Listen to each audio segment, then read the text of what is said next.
me, New Year's Eve 2018.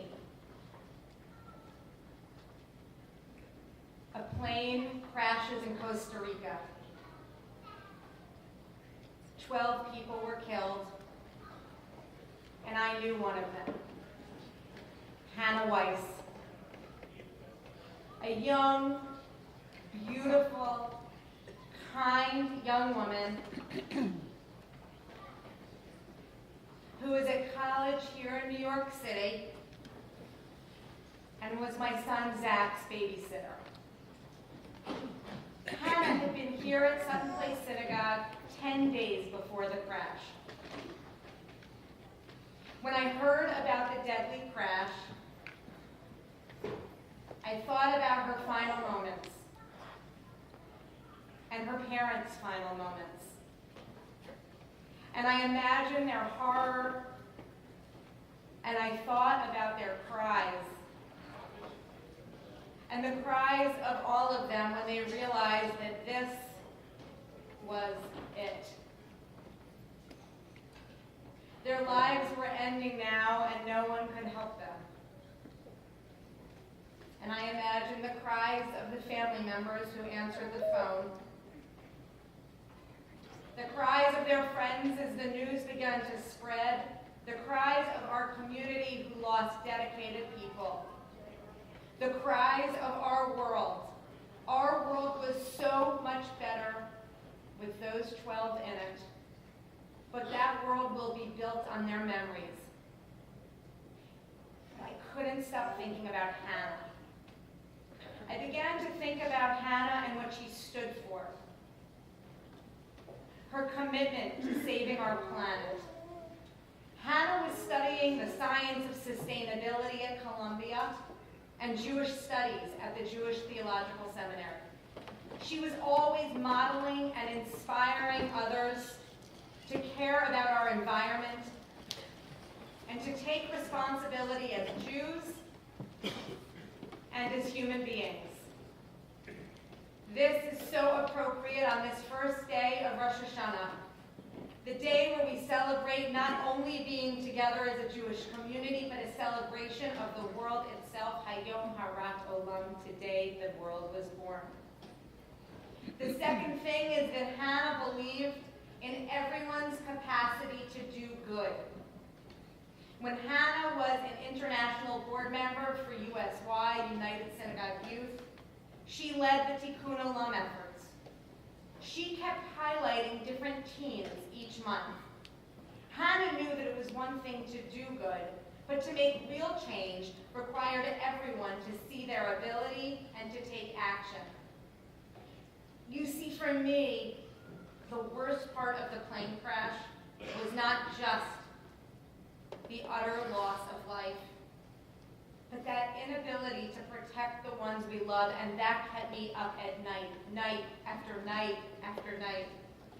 As a rabbi, I encounter death a lot, and I have tragically buried young people, and I have buried much older people.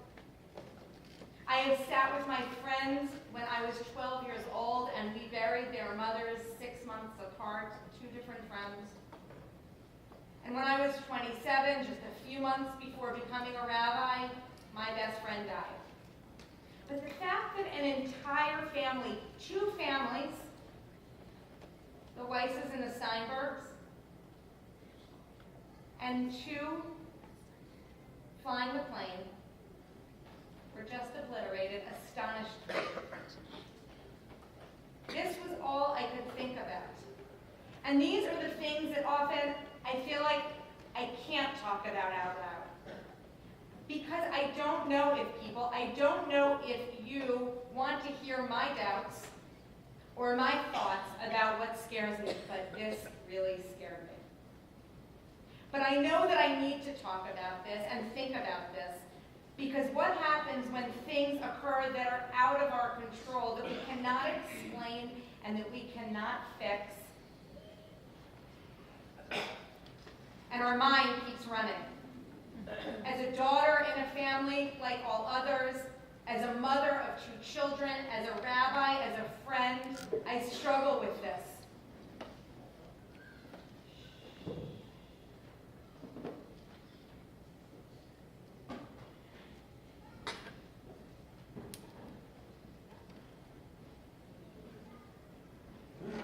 The essential question is not, how could God let this happen? Or why did the plane crash? But the question of the universe, of all people, how do we protect those we love? I understand that I am asking these questions as we simultaneously pray and say, who will live and who will die? And we ask point blank, who will reach the end of his days and who shall not?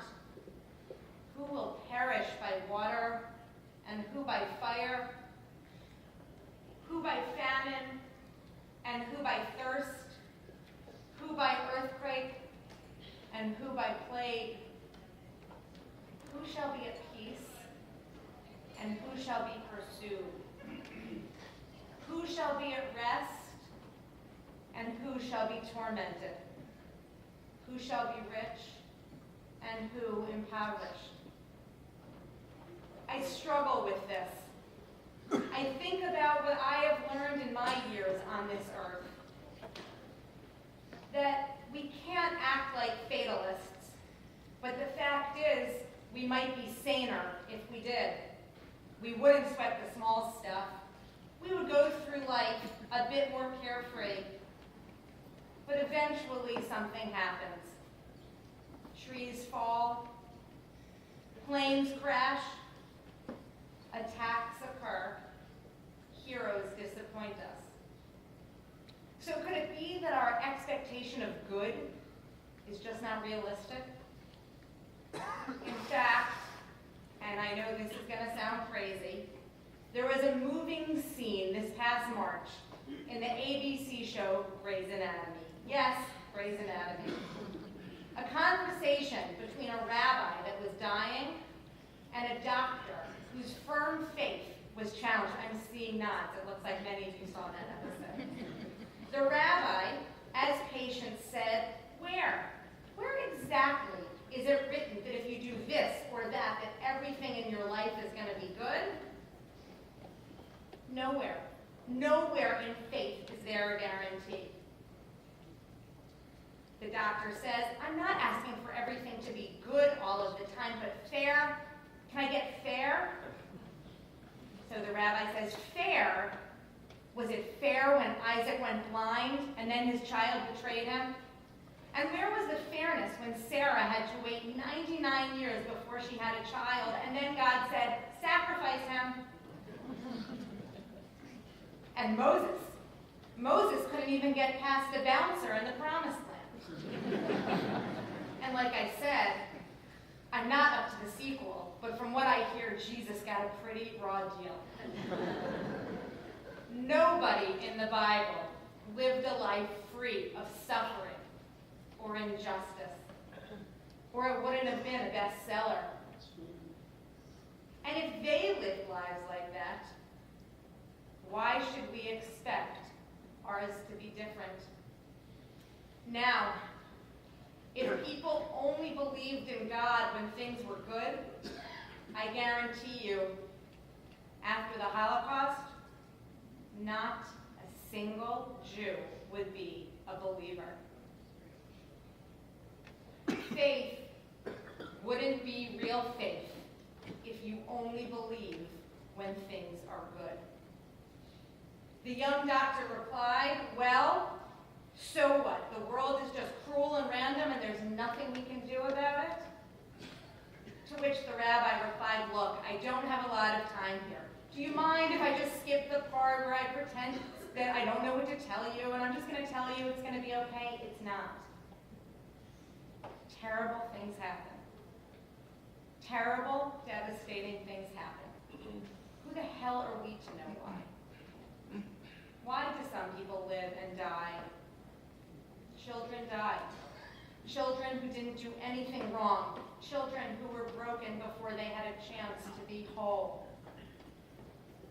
you can either believe in God and goodness, or you can believe it's pointless, it's cruel, and it's random, whatever makes you happier.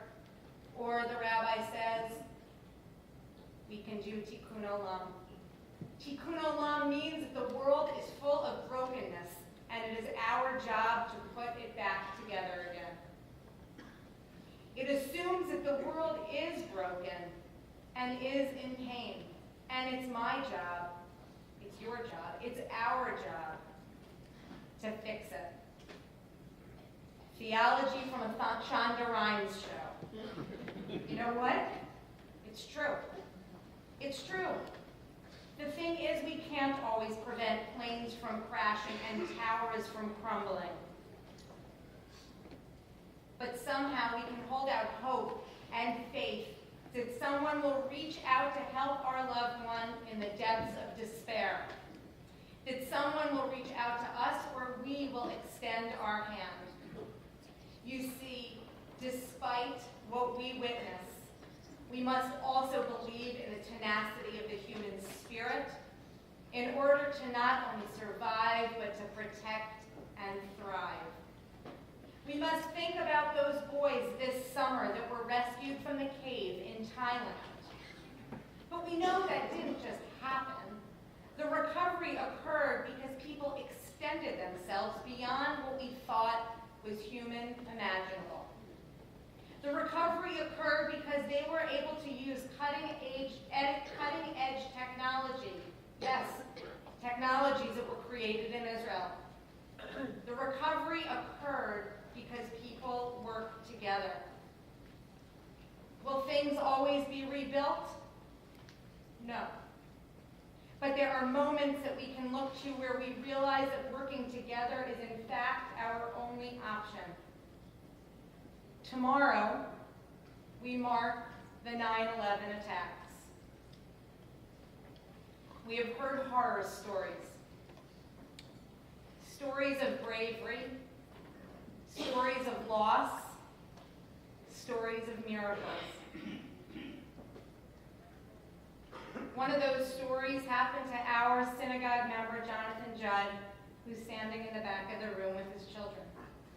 Jonathan was in the towers that morning, and he wrote this reflection on the 15th anniversary of 9/11. I am Jonathan Judd, and on this 15th anniversary of 9/11, I would like to thank Fred Eichler. When the North Tower was hit, I was in an elevator on the 83rd floor on my way to my 85th floor office. As soon as the elevator stopped on 83 and someone got out, I heard a whooshing sound. I looked up and I saw that all the elevators across from me had exploded.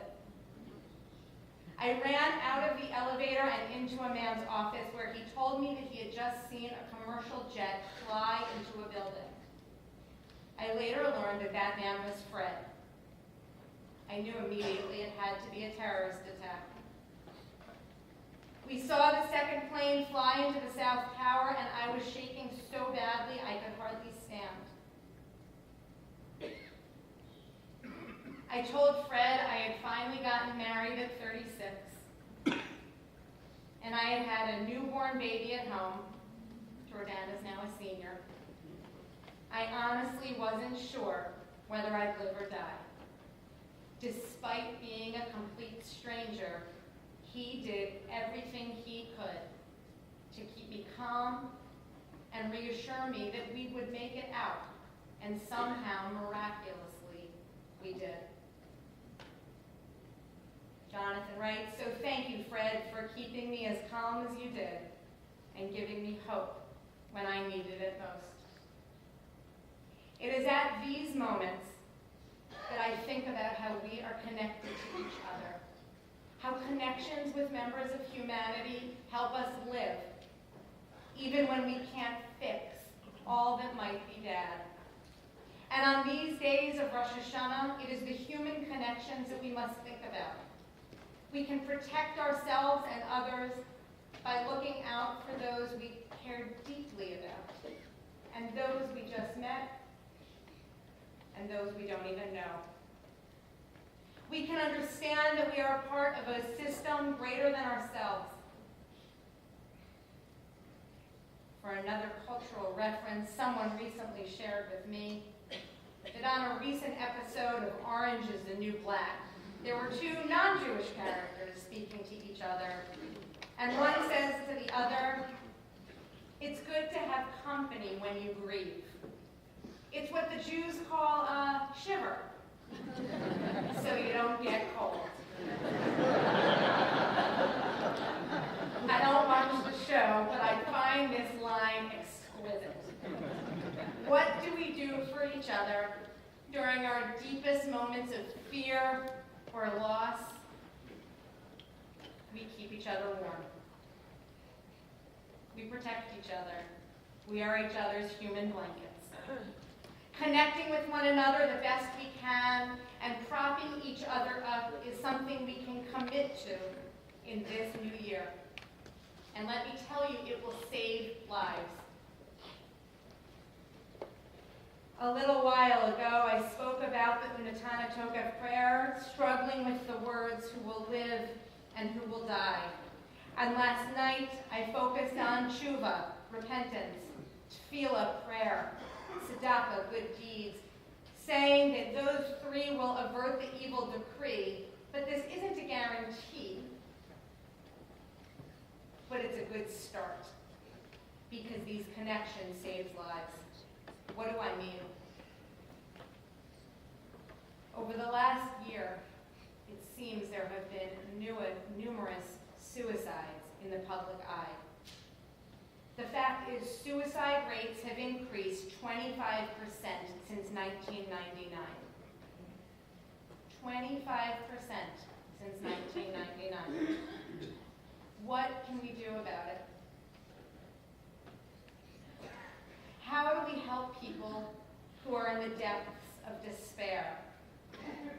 How do we talk about mental illness and depression? We start by naming it, by acknowledging that this is something that one shouldn't be ashamed of, but that we must help each other through. We must connect people. Dr. Jeremy Nobel, founder of the Unlonely Project at Harvard's Medical School, and Michelle William, the dean of Harvard School of Public Health, stated that loneliness and social isolation play an outsized role in preventable deaths by suicide. They urged that social relationships can be considered a national public health priority to roll back these heartbreaking, preventable deaths of despair. But it's not just young people who are lonely. More than a third of adults are chronically lonely, and 65% of people are seriously lonely all of the time. The highest group of those with loneliness are often veterans. On average, 20 of them take their lives each day. Even half of chief executives experience lonely, a state that can adversely affect job performance. The aim of the Unlonely Project is to raise awareness of increasing incidents and harmful effects, to reduce the stigma, the feelings of embarrassment related to it. Loneliness won't just make you miserable, it can kill. We want you to get involved here. We have so much for you. If you haven't found it, help us create it.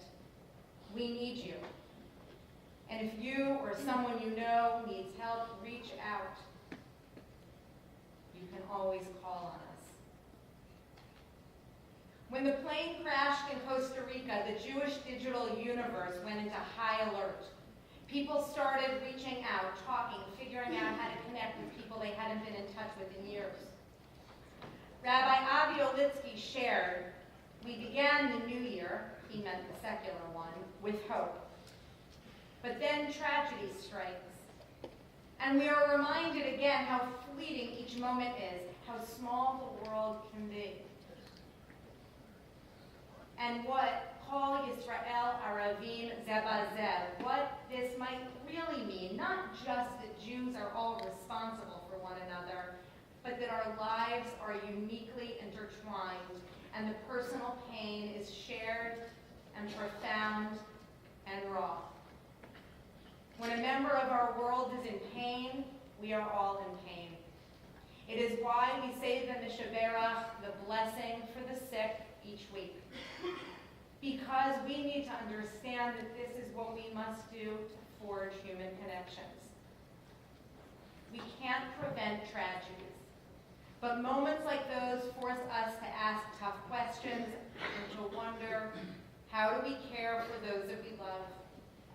So we should talk out loud about our hopes and our dreams and our fears. And we should continue to look for blessings where we might find them.